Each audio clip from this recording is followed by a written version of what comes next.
Media बंधुओं, जब से यूपी में 9 विधानसभा की सीटों पर उपचुनाव घोषित हुए हैं और इस बार इन सभी विधानसभा की सीटों पर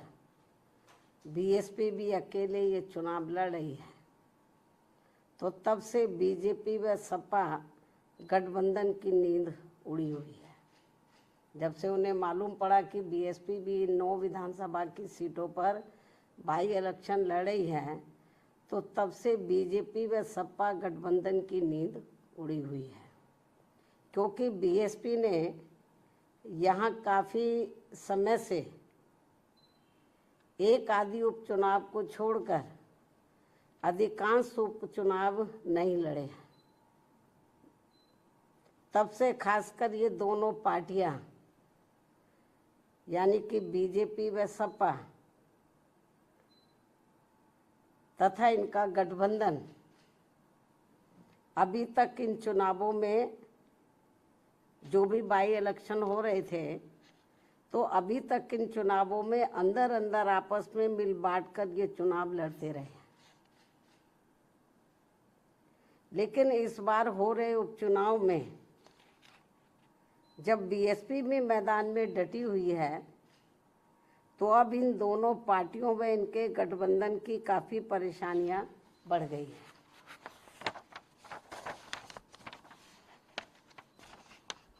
जिससे जनता का ध्यान बांटने के लिए अब बीजेपी बटेंगे तो कटेंगे और सपा एंड कंपनी के लोग क्या कह रहे हैं, जुड़ेंगे तो जीतेंगे। इन नारों को प्रचारित करने व इनकी पोस्टरबाजी आदि भी खूब करने में लगी है, जबकि इनकी हर मामले में रही दोगली सोच व नीतियों को ध्यान में रखकर वास्तव में होना ये चाहिए कि बीएसपी से जुड़ेंगे तो आगे बढ़ेंगे व सुरक्षित भी रहेंगे। हालांकि प्रदेश में विकास व कानून व्यवस्था के मामले में बीएसपी के रही सरकार की तुलना में बीजेपी की वर्तमान में चल रही सरकार से व इसके पूर्व में सपा के रहे शासनकाल से भी जनता को ये जरूर सोचना चाहिए कि इन तीनों में से केवल बीएसपी का ही शासनकाल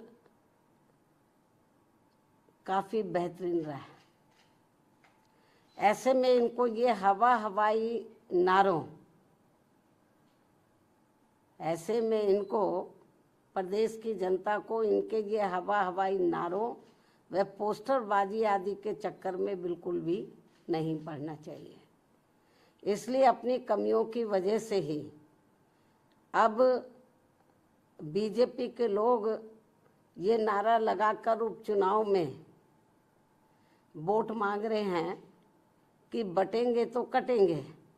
ये नारा लगाकर वोट मांग रहे हैं, तथा वही सपा के लोग भी ये नारा लगाकर वोट मांग रहे हैं कि जुड़ेंगे तो जीतेंगे। जबकि इनकी आड़ में ये दोनों पार्टियां यहाँ के लोगों को केवल गुमराह कर रही हैं। इन नारों की आड़ में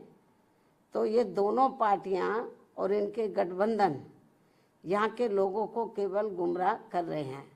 जिनसे इन सीटों के वोटरों को, मतदाताओं को सावधान रहना बहुत ज़रूरी है।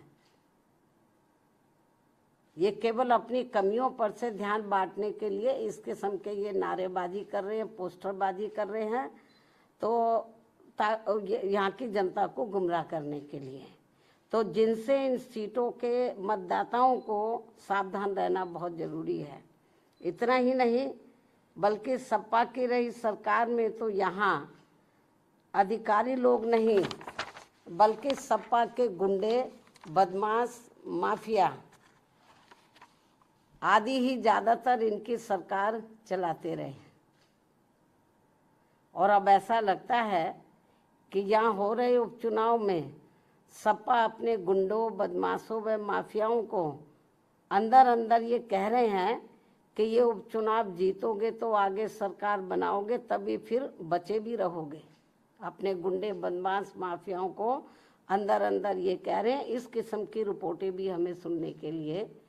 मिल रही हैं।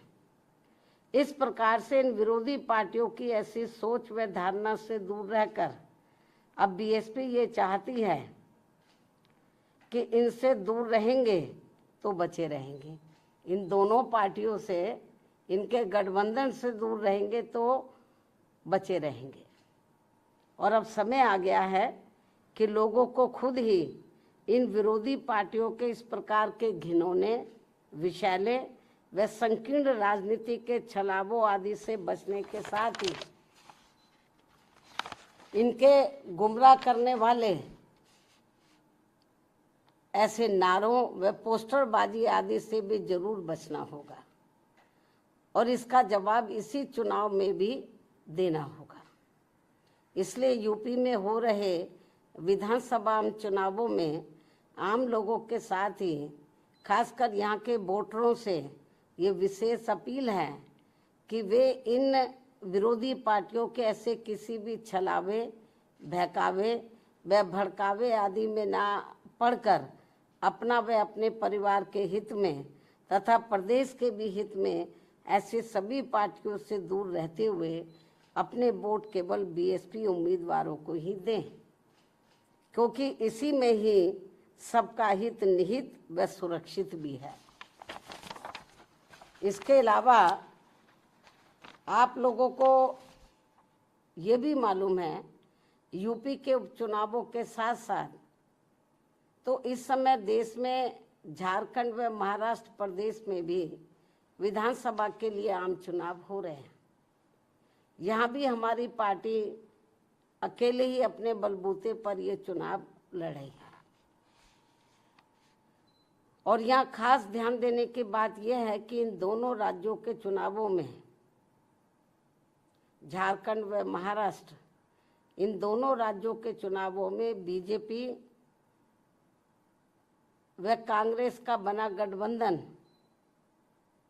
पूर्व में पहले जिन राज्यों में चुनाव हुए, जैसे कर्नाटक है, हिमाचल है, इससे पहले हरियाणा है, जिन राज्यों में भी चुनाव हुए हैं, तो इन दोनों राज्यों के चुनावों में जो अब इस समय झारखंड और महाराष्ट्र में हो रहे हैं, इन दोनों राज्यों के चुनावों में बीजेपी व कांग्रेस का बना गठबंधन पूर्व में, इससे पहले जिन राज्यों में चुनाव हुए वहाँ पूर्व में जारी किए गए अपने अपने चुनावी घोषणा पत्रों को लागू करने को लेकर, जो उस समय इन्होंने लागू किया था और किस्म किस्म के प्रलोभन दिए थे अपने चुनावी घोषणा पत्र में, उसको ये लागू तो कर नहीं पा रहे हैं। बहुत बुरा हाल है, क्योंकि कर्नाटक में काफ़ी कुछ गवर्नमेंट की पोजीशन खराब हो रही है, हिमाचल में भी हो रही है। हिमाचल में तो हालत ये खराब है वहाँ पे इतनी ज़्यादा गवर्नमेंट की कि वहाँ के सरकारी कर्मचारियों को वो वेतन तक भी नहीं दे पा रहे हैं। लेकिन चुनाव में इन्होंने बड़ी बड़ी गारंटी दे दी चुनावी घोषणा पत्र में। तो कहना मैं ये चाहती हूँ कि यहाँ खास ध्यान देने की बात यह है कि इन दोनों राज्यों के चुनावों में, यानी कि झारखंड और महाराष्ट्र में जो इस समय चुनाव हो रहा है, इन दोनों राज्यों के चुनावों में बीजेपी व कांग्रेस का बना गठबंधन तो पूर्व में जारी किए गए, इससे पूर्व में जिन राज्यों में चुनाव हुए वहाँ जारी किए गए अपने अपने चुनावी घोषणा पत्रों को लागू करने को लेकर इस समय अभी नया चुनावी घोषणा पत्र जारी नहीं किया है। इससे पहले जिन राज्यों में चुनाव हुए वहाँ इन्होंने चुनावी घोषणा पत्र जो जारी किए, तो पूर्व में जारी किए गए अपने अपने चुनावी घोषणा पत्र को लागू करने को लेकर एक दूसरे पर काफी आरोप व प्रत्यारोप लगा रहे हैं। जबकि इस मामले में ये सभी पार्टियां एक ही थाली के चट्टे बट्टे हैं, जिनके बहकावे में इस बार यहाँ की जनता को कतई भी नहीं आना है। और अब तो इस मामले में कर्नाटक की कांग्रेसी सरकार के खुद ही इस पार्टी के राष्ट्रीय अध्यक्ष इस मामले की पोल भी खोल रहे हैं। और इस मामले में ऐसे सभी पार्टियों पर अब जनता को कतई भी विश्वास नहीं करना है। इतना ही नहीं, बल्कि पूरे देश में हर क्षेत्र में महिलाओं का उत्पीड़न होना अभी तक भी बंद नहीं हो पा रहा है। और इस मामले में अभी हाल ही में महाराष्ट्र में अरविंद सावंत द्वारा जिस प्रकार से वहाँ